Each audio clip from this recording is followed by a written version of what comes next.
Spider-Man, brand new day. After 5 years, Tom Holland takes a break from his hobby of threatening to retire to make another Marvel movie. Let me tell you that for the past year, I've been sitting here waiting like a rabid dog to finally make this Spider-Man.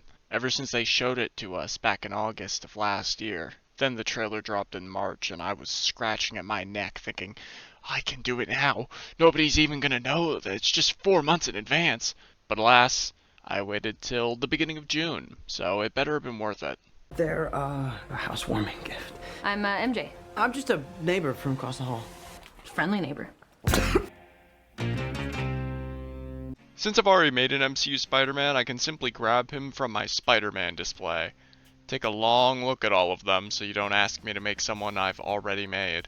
So here's all the reference images I used. I did not need all of this. But they were so out in public showing everything off up close, so I was like, I gotta take advantage of that. They're being so generous.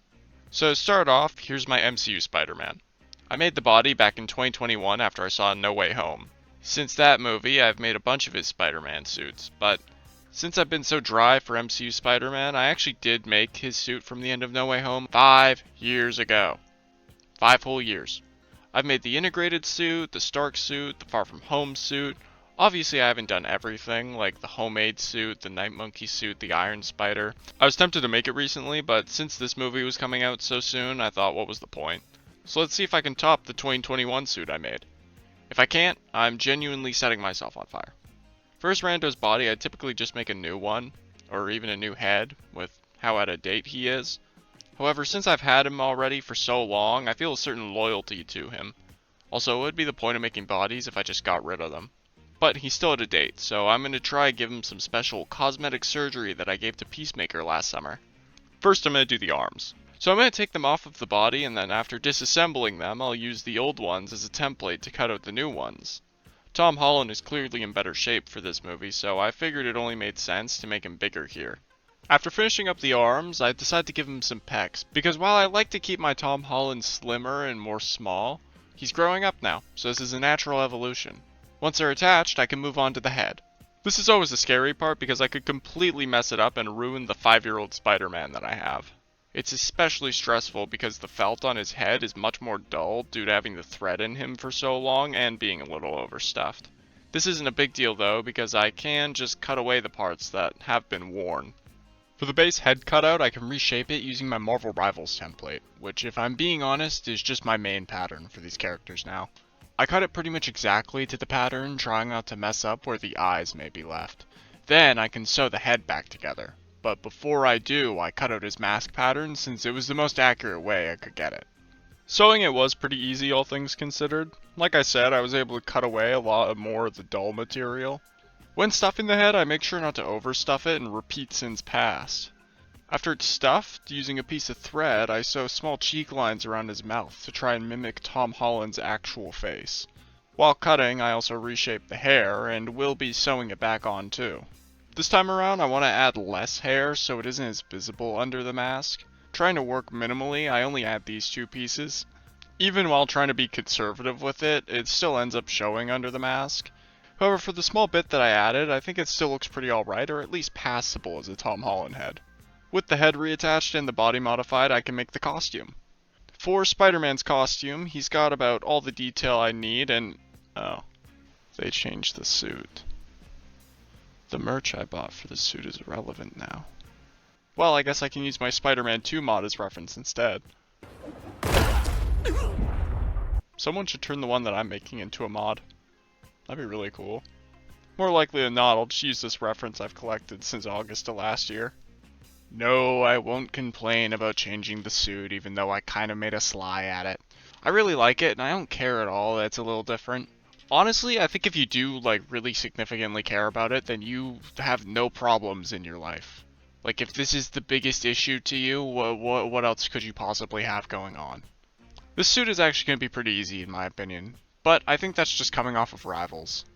Something I noticed back in August when the pictures of the suit started hitting the internet was how the suit really looked.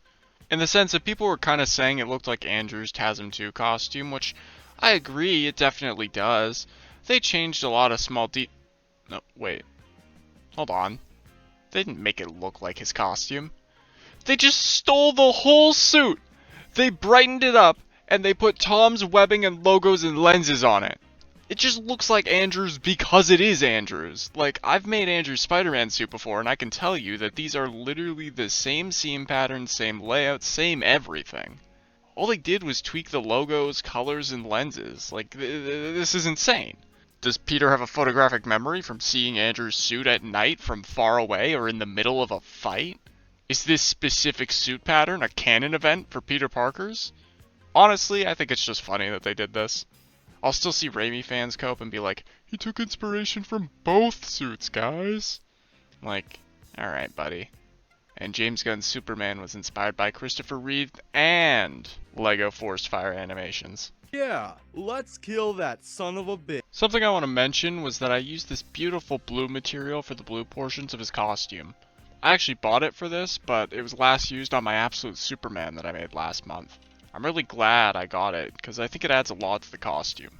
While sewing the base of the costume, I pretty much exclusively used this tight blanket stitch. This is more reliable than the typical whip stitch I use. It's less likely to move around or be loose, which is very important to consider when one of the main details is the seam work. The blue material is a little thicker than the red I use, so unfortunately it doesn't work as well there as it did on the red, but it still would look a lot worse if I hadn't done it at all. You know, I had actually considered dyeing the fabric to make it darker because I thought maybe the blue I had was too bright, but after some careful consideration among other things, I ultimately decided against it. For the pants, I actually have this photo I took of the pattern for the TASM 2 pants that I made.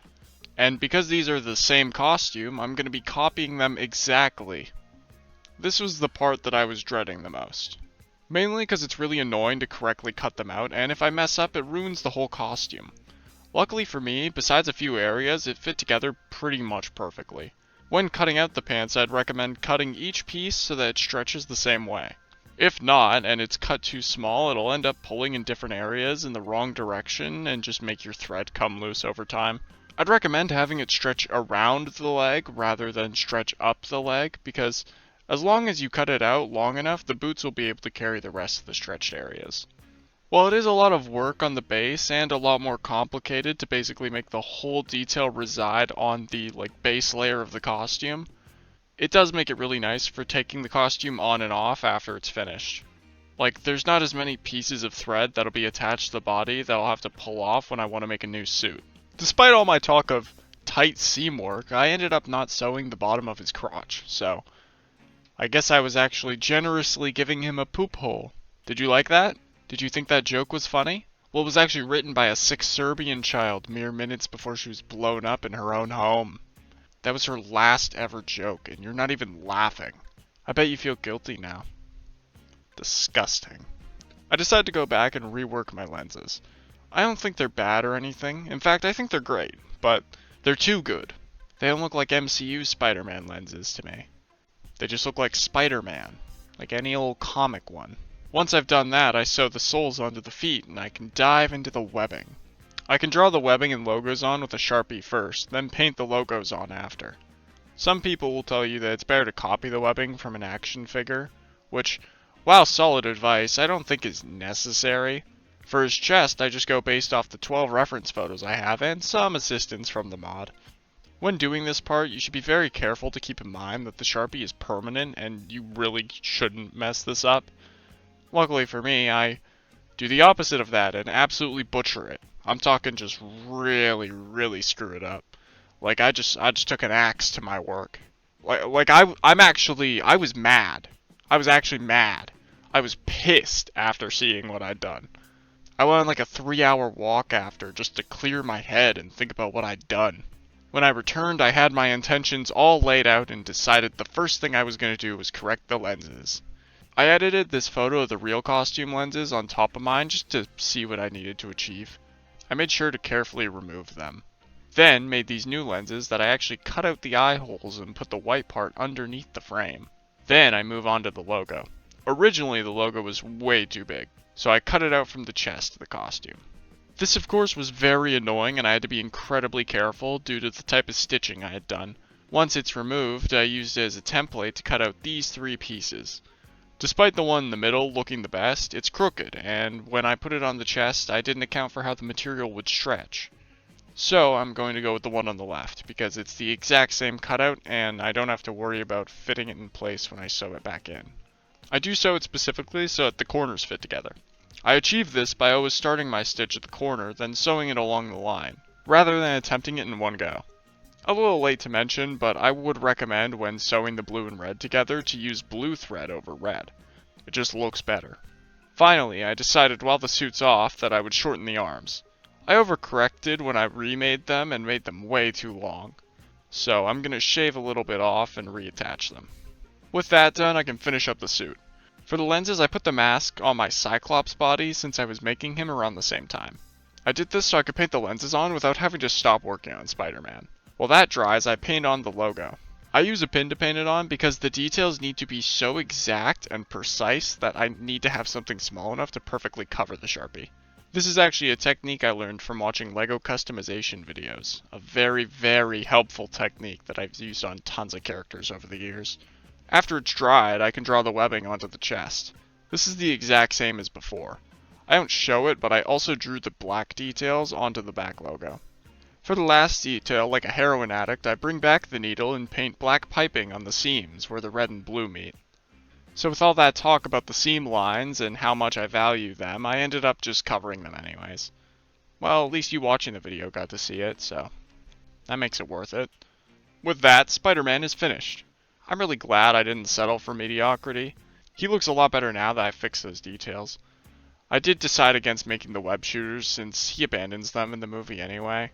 Plus, I like how he looks without them more. Now that Spider-Man is finished, here's some MCU and MCU adjacent characters I'd love to see him alongside. And I want to show off because I made so many of these. The Fantastic Four, Deadpool, Captain America, Daredevil, Wolverine, the Batman. There may be more, but that's what comes to mind. Also, there's him with the other Spider-Men, because that's a thing I can do. I can put him with Venom, because despite it being Sony's wet dream, they could never get the two of them together, even if they were in the same movie. As for people in this movie, I have the Punisher. I made him back in May of last year after Daredevil Born Again Season 1 ended. I've kept him looking like this because, to be honest, he hasn't changed much. Like, technically he's wearing something new in this movie, but it's not that new. At least I don't think it's new enough to justify me changing it. Plus, I really didn't care for the Punisher special, so I didn't make the look from that either. Honestly, I'm just not that big of a Punisher fan, and I like the one that I have now. I might make Hulk down the road, or sometime after the movie comes out. I also don't care that much about Hulk. This is the last Hulk that I've made from the MCU. I made him back in 2023 for the 5-year anniversary of Infinity War. He's out of date and overall just looks bad, so I might need to make a new one, but you'll have to wait and see. Maybe if I just really like Hulk in the movie and think he's super cool, then I'll do it. But I'd like to mention here at the end of the video that there is no official pattern for anything made in the video. Everything you see here was made completely freehanded with the exception of the body, of which is cut out using a basic body template that is modified in the cutting process. As always, I'd like to thank you for watching. Videos like these take a lot of time and effort to put together, so I really appreciate you watching till the end. Thank you and have a nice day.